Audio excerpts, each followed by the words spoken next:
അനുഷ്കാണ്. മൂന്നോ നാളോ ഡാൻസ് ഇട്ടിരുന്നു. കൂട്ടുകാർ കണ്ടെന്ന് വിചാരിക്കുന്നു. ഞാൻ ഒരു വീഡിയോ ഒരു കൂട്ടുകാരുടെ അടുത്ത് പറഞ്ഞിരുന്നു ആ കാര്യങ്ങൾ ചെയ്തു. ഞാൻ ഒന്നുകൂടെയും കൂട്ടുകാർക്ക് അത് ഓർമ്മിപ്പിക്കുക. അമ്മമാർ പച്ചക്കറികൾ നട്ടുകൊടുത്തോ, കൂട്ടുകാർ വെള്ളം ഒഴിച്ച് കൊടുത്തോ, പടം വരച്ചോ, കളിച്ചോ. പിന്നെ നിങ്ങൾ ലിഫ്റ്റിലെങ്കിലും പോകുമ്പോൾ നിങ്ങൾ ഇങ്ങനെ വെച്ചിട്ട് വേണം, വിരൽ വെച്ച് ഉപയോഗിക്കാനേ പാടില്ല. നമ്മൾ ഇങ്ങനെ വെച്ച് വേണം വിരൽ ഉപയോഗിച്ചാൽ ലിഫ്റ്റിലുള്ള വയർസ് നമ്മുടെ കയ്യിലെത്തും. അതുപോലെ കൂട്ടുകാർക്കായി ഞാൻ ഹാൻഡ് വാഷ് ടെക്നിക്ക് എങ്ങനെയാണ് ചെയ്യേണ്ടതെന്ന് കാണിച്ചു തരാം. ആദ്യം നമ്മൾ ഇങ്ങനെ ചെയ്യുക, പിന്നെ ഈ രണ്ട് കൈകൾ ചെയ്ത് കഴിഞ്ഞ് ഈ മറ്റേ കൈ ഇങ്ങനെ ചെയ്യും. പിന്നെ ഒന്നുകൂടെയും കഴുകിയതിന് ശേഷം ബാക്കും ഇവിടെയും ഒന്ന് തേച്ച് കഴുകുക. പിന്നെ കൈകൾ ഫുള്ളും ഒന്ന് കഴുകുക. അതുപോലെ നിങ്ങൾ ചെയ്യുക. കൂട്ടുകാരും അത് പഠിക്കാം.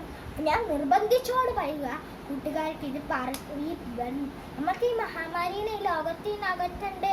അതിനാണ് നമ്മൾ കൂടുതൽ ശ്രമിക്കേണ്ടത്. ഈ മഹാമാരിനെ അകറ്റിയാലേ നമുക്ക് നമ്മുടെ ഫ്രണ്ട്സിൻ്റെ കൂടെ കളിക്കാൻ പറ്റുകയുള്ളൂ.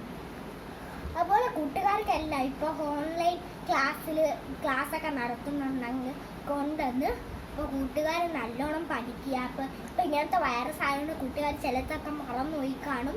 അതൊക്കെ നമ്മൾ ഒന്നുകൂടെ പഠിച്ചെടുക്കുക.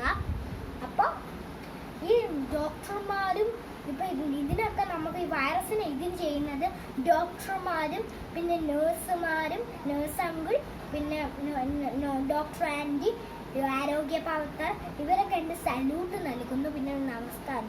അത് ഞാനിപ്പോൾ ഇത് ചെയ്തത് ഈ വൈറസിനെയൊക്കെ നൽകുന്നത് ഇതാണ്. അപ്പോൾ നമ്മൾ അവർക്കെങ്കിലും വൈറസ് കഴിച്ച എന്ത് പാവമാണ് അവരെല്ലാം നമുക്ക് വേണ്ടി ഇതൊക്കെ ചെയ്യുന്നത്. അപ്പോൾ നമുക്ക് അതുകൊണ്ടാണ് നമ്മൾ ഈ വൈറസിനെ തകരും നമ്മൾ വിചാരിച്ചാലേ അത് നടക്കൂ. കൂട്ടുകാരെല്ലാവരും വാർത്തയെ ശ്രദ്ധിക്കണം. പിന്നെ ഒരു കാര്യം കൂടെ ഉണ്ട്.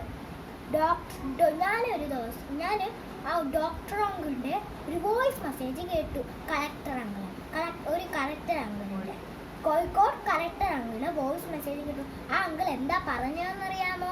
ആവി പിടിക്കുക, പിന്നെ ഉപ്പ് വെള്ളത്തിൽ ഗാർഗിൾ ചെയ്യുക, പിന്നെ ചുക്ക് കാപ്പി കുടിക്കുക. ഇപ്പം ചുമയ്ക്കുമ്പോഴും തുമ്മുമ്പോഴും കൊണ്ടുവരാനെങ്കിലും ഉണ്ടെങ്കിൽ ടാബ്ലറ്റും സിറപ്പും അല്ല ആവശ്യം. അതിന് ഭേദം ചുക്ക് കാപ്പിയാണ് ആവശ്യം. ചുക്ക് കാപ്പി ആരും മതിയാക്കാൻ പാടില്ല, മൊത്തം കുടിക്കണം. രാവിലെ രാവിലെ എണീച്ച് കഴിഞ്ഞാൽ നമ്മൾ കാപ്പിയും ചായ എല്ലാം കുടിക്കേണ്ടേ, ചുക്ക് കാപ്പി കുടിക്കുക. അതുപോലെ ഞാൻ ഡോക്ടർമാരും നേഴ്സുമാരെയും ആരോഗ്യ പ്രവർത്തകരോടെയും ഞാൻ ഒരു ദിവസം കൂടെ ബിഗ് സല്യൂട്ട് നൽകി നമസ്കാരം നൽകി.